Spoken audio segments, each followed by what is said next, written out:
오늘 신명기 제29장 감추어진 일과 나타난 일, 이 설교 제목은 저의 제목이 아니라 성경 말씀의 한 귀절입니다. 성경 말씀 보면은 참 정말 아름다운 표현들이 많이 있습니다. 감추어진 일과 나타난 일, 이 표현도 참으로 아름다운 성경 말씀이고 또한 깊은 신앙적 교훈이 있습니다. 지금 신명기 29장째입니다. 신명기가 이제 거의 끝부분으로 접어들고 있습니다. 여러분께서 똑같은 말씀 참 많이 들었을 것입니다.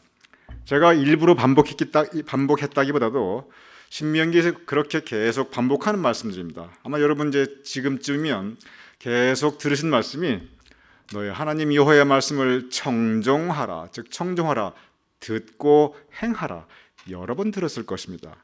아마 여러분 마음속에 새겨질 만큼 들었을 것입니다.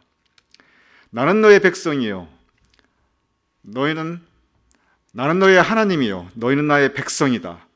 그 하나님과 백성 간의 그 언약의 중심은 여호와께서 우리의 하나님이 되시고 우리는 그의 백성이 되신다는 우리 모두의 영적 언약, 계속 반복되는 말씀입니다. 또 반복되는 말씀, 하나님과 우리의 영적 관계, 우리와 이웃과의 인간관계, 즉 하나님 앞에 우리가 정결한 삶을, 그리고 인간관계에서 우리가 서로 배려하고 약자를 보호하고 그리고 서로 존중하는 관계, 계속 반복하여 말씀하였습니다. 또 한 가지 계속 반복하여 말씀한 말씀에 순종하면 너희가 복을 받을 것이고 또 말씀에 불순종하면 너희에게 하나님의 진노하심이 있을 것이라는 그 말씀 또한 여러분께서 계속 들으셨을 것입니다. 이렇게 신명기에 계속 반복되는 주제들이 있습니다. 29장도 마찬가지입니다. 또 한 번 보겠습니다. 신명기 29장 제2절의 말씀입니다. 제가 읽어보겠습니다.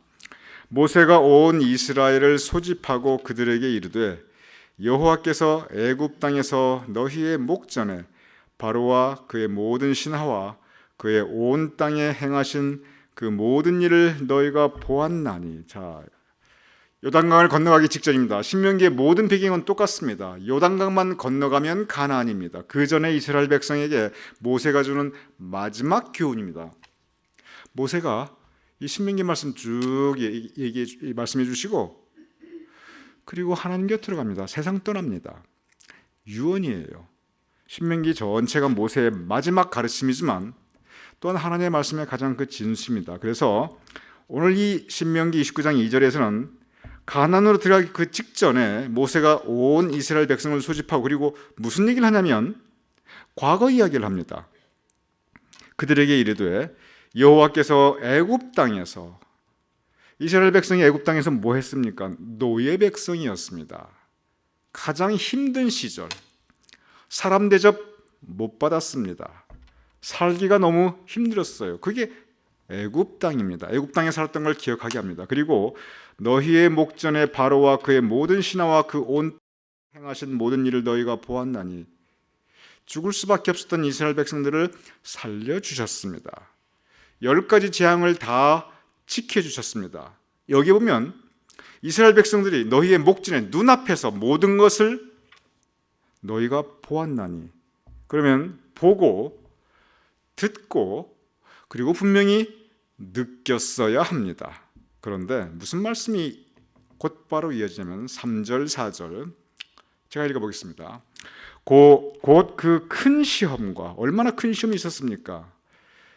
그런데 그 이후에 이적과 큰 기사를 내 눈으로 보았는데, 분명히 보았는데, 그러나 4절에 깨닫는 마음과 보는 눈과 듣는 귀는 오늘까지 여호와께서 주지 아니하셨느니라. 이 말씀을 곰곰이 생각해 보시기 바랍니다. 여기서 오늘까지 여호와께서 너희에게 주지 아니하셨느니라, 이 말씀은 모세의 표현이에요. 모든 것이 하나님의 주권하에 있다, 그 모세의 고백입니다. 그런데 그 앞에 말씀이 뭐냐면은 그런데 어떻게 깨닫지 못하느냐, 어떻게 눈으로 보았는데도 못 보느냐, 눈앞에 펼쳐진데 못 보느냐, 근데 어떻게 못 듣느냐, 그 말씀이에요. 여호와께서 너에게 안 주었다 이렇게 완곡하게 표현하고 있지만 이 말씀은 질책의 말씀입니다.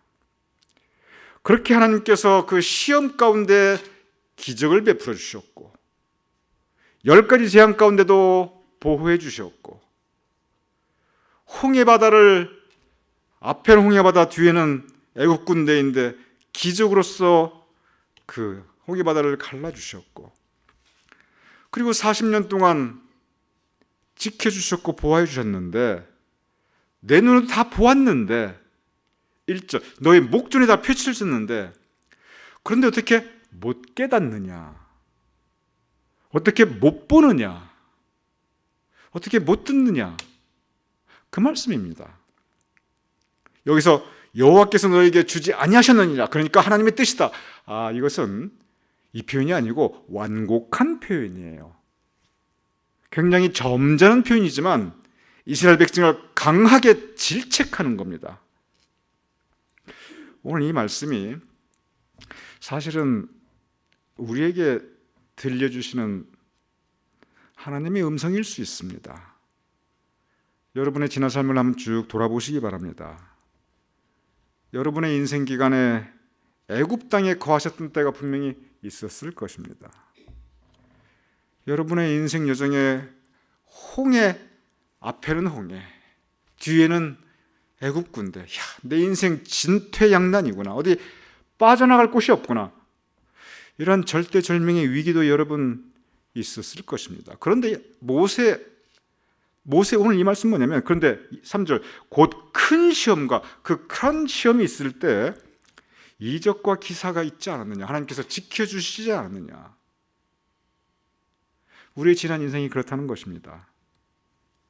그럼에도 불구하고 또다시 어려운 일이 생기면 우리가 지난 그 시간에 베풀어 주신 하나님의 은혜와 보호하심을 못 깨닫고 못 보고 못 듣는다는 가르침입니다. 이것은 이스라엘 백성뿐만 아니라 참 우리 하나님의 모든 백성들이 때때로 이런 모습을 가질 때가 있습니다. 왜냐하면 앞에 닥친 시련이 크게 되면은 과거에 하나님께서 베풀어 주신 그 기사와 이적과 능력을, 그리고 그 은혜를 못 깨닫고 못 보고 그리고 못 듣습니다. 이 시험 가운데 또 다른 이적과 기사가 있을 것이라는 것, 이 어려움 가운데 하나님께서 또 다른 능력을 펼쳐주실 것이라는 것, 그것을 우리가 못 깨닫고 못 보고 못 들을 때가 많습니다. 신명기 29장 9절, 바로 그러한 때 어떻게 해야 하냐면, 그런즉 너희는 이 언약의 말씀을 지켜 행하라. 그리하면 너희가 하는 모든 일이 형통하리라. 똑같은 말씀 또 베풀어 주십니다. 우리의 인생 사례가 그런데, 그런즉 상황은 그렇게 왔다 갔다 하고 변하는데, 그런데 신실하신 하나님의 능력과 은혜, 이 언약의 말씀을 지켜 행하라. 결국 의지할 곳은 하나님밖에 없으니 지켜 행하라. 청종하라. 그리하면 너희가 하는 모든 일이 형통하리라. 세상 의지할, 그리고 사람 의지할, 그리고 주변의 능력 의지할, 그런 마음으로 갈 때가 많은데 결국 하나님의 말씀을 지켜 행하라. 하나님께서 형통케 하시리라. 모세의 신앙 고백이자 또한 모세의 유언 같은 가르침의 말씀입니다. 29장 13절의 말씀, 여호와께서 내게 말씀하신 대로 또 내 조상 아브라함과 이삭과 야곱에게 맹세하신 대로 오늘 너를 세워 자기 백성을 삼으시고 그는 친히 내 하나님이 되시려 함이니라. 너의 하나님이 되시려 함이라. 즉 여호와께서 너희의 하나님이 되시고, 그리고 너는 자기 백성, 하나님의 백성. 우리의 삶 가운데 이런 일들이 많은데 고통도 많이 있고 시련도 많이 있고, 그러나 동시에 기사와 이적과 능력이 있는데 우리는 어떻게 자꾸 고통과 시련만 보느냐, 하나님의 능력과 베풀으신 기적이 있지 않느냐. 그런데 그러한 건데 하나님 말씀을 신실히 지켜 행하면 오늘 너를 세워, 이제 가나안에 들어가기 직전에 여러분과 저에게 주시는 말씀입니다. 자기의 백성을 삼으시고, 여러분과 저 하나님께서 당신의 백성 삼으심을 믿으시기 바랍니다. 우리는 하나님의 자녀입니다. 그리고 그는 친히 너의 하나님이 되시려 합니다. 결국 하나님밖에 의지할 곳 없다. 우리에게 주시는 하나님의 말씀입니다.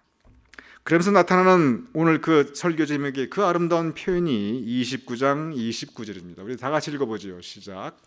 감추어진 일은 우리 하나님 여호와께 속하였거니와 나타난 일은 영원히 우리와 우리 자손에게 속하였나니 이는 우리에게 이 율법의 모든 말씀을 행하게 하려 하심이니라. 이 말씀 무슨 뜻인지 금방 여러분 마음속에 다가오지 않을 거예요. 어떤 성경 말씀은 읽으면 그대로 이는 은혜가 됩니다. 시편 23편 여호와는 나의 목자시니 무슨 설명이 필요합니까? 읽으면 그대로 은혜가 되지요. 여호와는 너를 지키시는 자라. 읽으면 그대로 힘이 되지요. 무슨 설명이나 여기에 어떤 다른 그 부연이 필요하겠습니까? 그런데 오늘 이 29장 29절은 저건 무슨 뜻인가? 감추어진 일은 하나님께 속하였고 나타난 일은 우리에게 속했다는 거예요. 저게 무슨 말인가? 신명기는 다시 말씀드립니다. 이스라엘 백성의 험난한 과거를 돌아봅니다. 그리고 새롭게 펼쳐주실 미래를 바라봅니다. 그 기점이 요단강이에요. 요단강 이편에서는 애굽 땅의 삶에 그리고 광야의 삶에 그 점철이었습니다. 건너가면은 이제 새로운 일이 펼쳐집니다. 미래는 감추어진 일이에요. 여러분, 내일이 어떻게 여러분 앞에 펼쳐질지 감추어진 일입니다. 이건 신비예요. 우리의 생각 가운데 내일 아침에 이러면 우리 씻고 식사하고 교회 와서 예배드리고 이건 우리의 생각이고 우리의 계획이지요. 그러나 내일 어떤 일이 어떻게 펼칠지 그것은 감추어진 일입니다. 내일만 감추어져 있습니까? 우리 삶의 모든 미래가 다 감추어져 있습니다. 우리 삶의 모든 미래만 감춰져 있습니까? 죽음 이후. 여러분, 그 부분이 중대한 주제입니다. 죽음 이후. 죽음 이후는 모두 감추어진 일입니다. 그래도 우리가 살았을 때는 이런 거 추측이라도 할 수 있지요. 우리가 경험이야 하면 이렇게 될 수 있어. 예측이라도 할 수 있지요. 죽음 이후는 감추어진 일입니다. 즉, 이 시점 이후에 모든 앞으로의 시간과 모든 우리의 삶은 모두 감추어져 있어요. 그런데 감추어진 그 모든 것은 누구에게 속하였다? 하나님께 속하였습니다. 나타난 일은 이미 있던 일입니다. 이미 우리가 경험하고 체험한 일이에요. 지금 우리가 바라보고 있는 이 삶의 현실입니다. 애굽에서의 삶 나타난 일입니다. 광야 40년 이미 나타났어요. 앞에는 요단강이 있구나. 여기를 건너가면 가나안이구나. 나타난 일이에요. 뒤에는 이렇게 애굽이 있었고 홍해가 있었고 가데스 바네아가 있었구나. 나타난 일이에요. 근데 나타난 일은 우리에게 속했다는 거예요. 이미 우리가 체험했다는 거예요. 그런데 지난 일을 돌아보면 아까 성경 말씀처럼 시험도 있고 환난도 있는데 그러나 그 가운데 기사와 이적이 있고 그럼에도 불구하고 우리가 못 깨닫고 못 보고 못 듣는 거예요. 왜? 감추어진 일이니까. 그런데 감추어진 일, 미래의 일은 하나님께 속하였으니 그러니 우리 과거를 들어보면 그 과거 지켜주시고 보호해 주신 하나님의 능력과 그 은혜를 믿고 그리고 우리에게 이 율법의 모든 말씀을 행하게 하시니라. 그러니 우리 믿음 가지고 나아가자. 우리 믿음 가지고 이 요단강 건너가자. 미래는 감추어진 일은 모두 하나님께 속하였으니 그러니 우리 하나님 믿고 오늘을 살고 내일을 살고 우리 평생 살아나가자. 죽음 이후 감추어진 일인데 하나님께서 우리를 인도하실 것이다. 위대한 신앙 고백입니다. 저는 이 신명기 29장 29절 같은 말씀을 보면 정말 전율이 흐릅니다. 이 짧은 이 한 귀절에 어떻게 그렇게 깊은 신앙의 교훈과 믿음의 신비를 이렇게 담아낼 수 있을까? 여러분과 저의 우리 모든 인생은 감추어진 일과 나타난 일로 이루어져 있습니다. 저는 제가 체험한 저의 삶의 과거가 있고 여러분께서 체험하신 여러분의 삶의 과거가 있습니다. 우리 모두가 바라보고 있는 이 현실이 있어요. 나타난 일이에요. 그러나 감추어진 일은 하나님께 속하였고 하나님께서 하나님의 뜻과 섭리 가운데 우리를 인도하십니다. 우리의 기도는 하나님 우리를 인도하시되 우리가 하나님 말씀 믿고 행하겠사옵나이다. 그러하오니 우리를 복된 길로 인도하여 주시옵소서. 감추어진 일과 나타난 일 가운데 오늘 주시는 신명기 29장 29절 모세의 교훈은 그러하니 이는 우리에게 이 율법의 모든 말씀을 행하게 하려 하십니다. 결국 우리 말씀을 청종하자. 신명기를 통해서 모세가 참 많은 이야기를 합니다. 근데 결국 결론이 우리 하나님의 말씀을 청종하자, 듣고 행하자. 듣고 행하면 우리 앞에 생명과 복이 있을 것이고, 그러나 우리가 청종하지 않으면 사망과 화가 있을 것인즉 우리 이제 청종하자. 이 말씀이 오늘 이 새벽에 여러분께 들려주시는 하나님의 음성이 되시기를 주님의 이름으로 축원합니다.